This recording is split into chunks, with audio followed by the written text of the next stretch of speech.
Hello, this is Mr. Hornby83, and like I said, I was going to do the review of WrestleMania 30. And this WrestleMania was better than the recent few WrestleManias they've had these past few years, especially better than last year's. And I'm going to start with the pre-show, which the Usos retained the tag team titles, and as I said on my prediction, I said either the Usos retain or the Real Americans win, and apparently the Real Americans are now finished as of last night on Raw. So, Usos retained tag team titles. I really didn't catch the pre-match. I just heard about the Usos retaining the tag team titles. So, next match, it starts out right away with Daniel Bryan Triple H to see who's going to be in the main event for the match.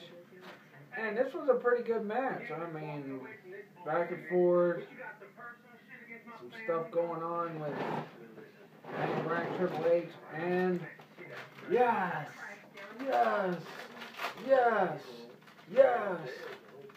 Daniel Bryan beats Triple H to go on to the main event later that night. And next up was the Shield taking on the New Age Fat Laws, F.A. Billy Gunn, and Fat Dog Jesse James and Kane. This match was short. I was expecting more from this match. Back in the day, I was a fan of the Outlaws, but But the Shield won it. Short match. I wish it would have lasted a little bit longer, but didn't last too much longer. So, and basically it was just a filler match for the next match, which was the Andre the Giant Memorial Battle Royal. And this, usually Battle Royals ain't really too exciting. This one was a pretty exciting one. Kofi Kingston again jumped over the top, does something amazing to keep from being eliminated by putting his feet on the steel steps. I mean, that was amazing. Every time he gets in a battle royal, he does something amazing in these things. And in the end, it came down to the Swiss Superman, Antonio Cesaro, and Big Slow. And you know what was more amazing than what Kofi Kingston did? Is what Cesaro did to Big Show. Picked him up over his head, carried him to the ropes, and tossed him out, and won. Which means they're going to give Cesaro a push, and after last night, what I seen on Raw, they're definitely giving him a push. But I'm really glad because this guy could be a future champion, and imagine if him and Daniel, don't want to spoil it if people ain't seen WrestleMania. Imagine him fighting for the WWE World Heavyweight title, which I'm sure everybody's seen WrestleMania by now, but just in case. But yeah, it was a pretty decent match. Next up was the John Cena Bray Wyatt match. I'm surprised it wasn't sub main like I thought. But, hey, better than nothing.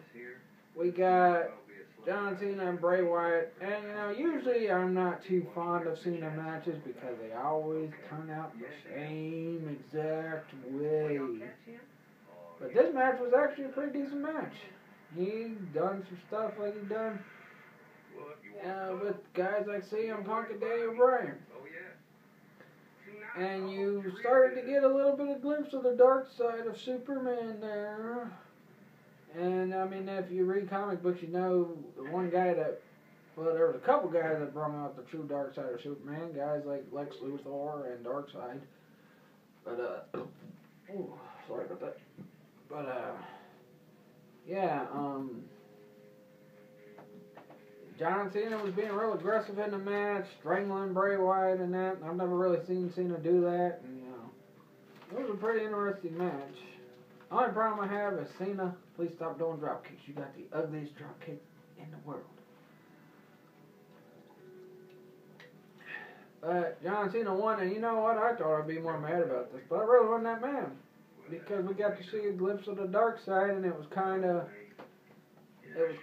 fitting into what Bray Wyatt had been saying leading up to WrestleMania about Cena. All the stuff about, I mean, the fans were really chanting, he's got the whole world in his hands, chanting, let Let's Go Wyatt.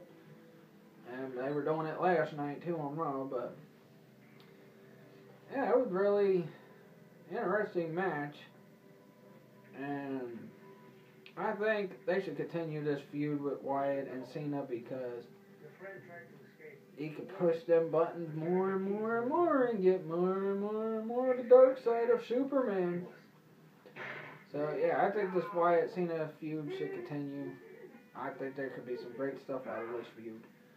But who knows what's going to go down with it. But next up, I really don't want to talk about this match because of the outcome. It was Undertaker, Brock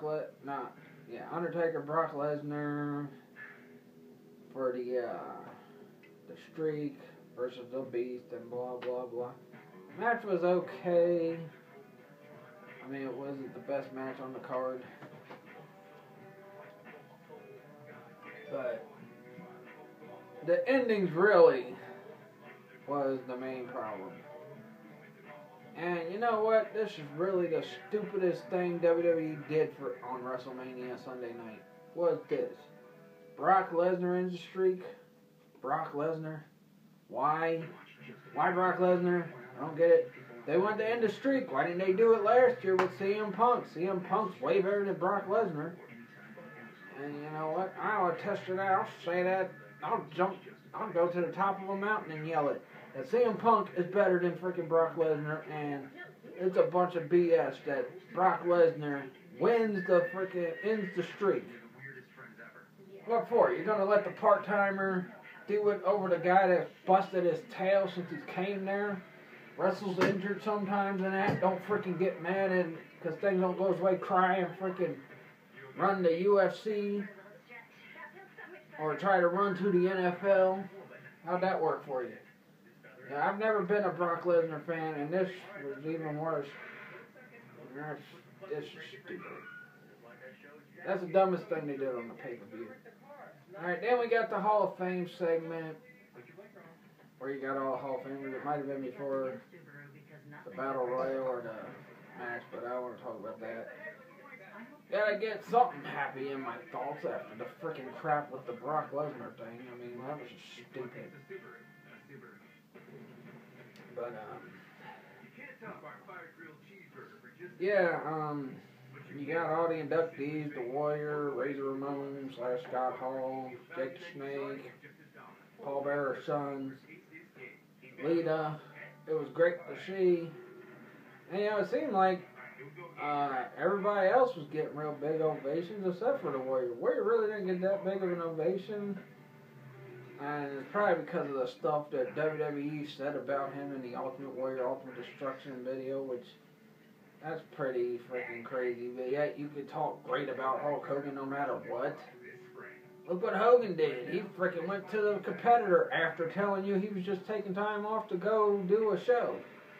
And then he's in WCW freaking trying to make it look like he brought some WWE guys over to ruin the WCW legacy. But, yeah. Which I think that was really, I mean, Warrior got a big pop at the Hall of Fame because I watched it last night after Raw.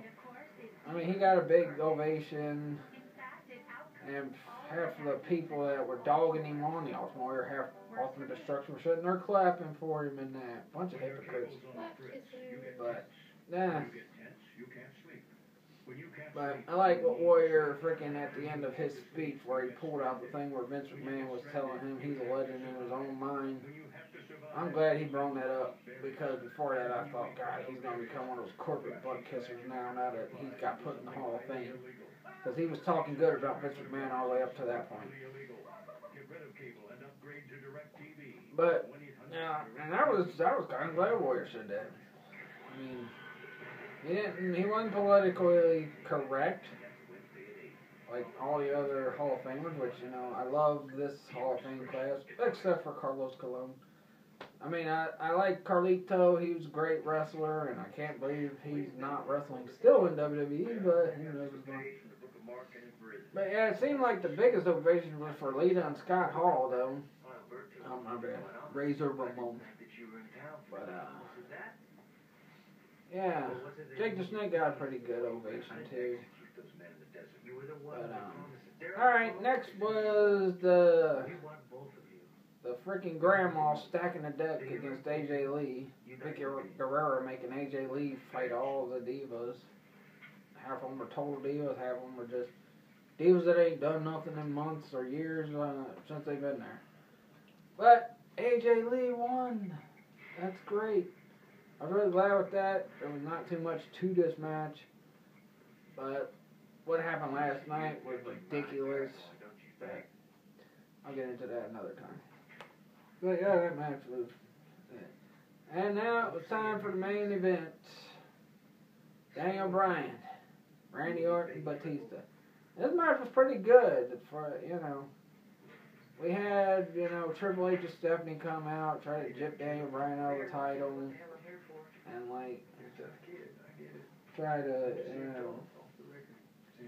try to keep Daniel Bryan and try to shut down the Yes Movement, which they continued trying to do that last night, but the Shield had some other thoughts in mind.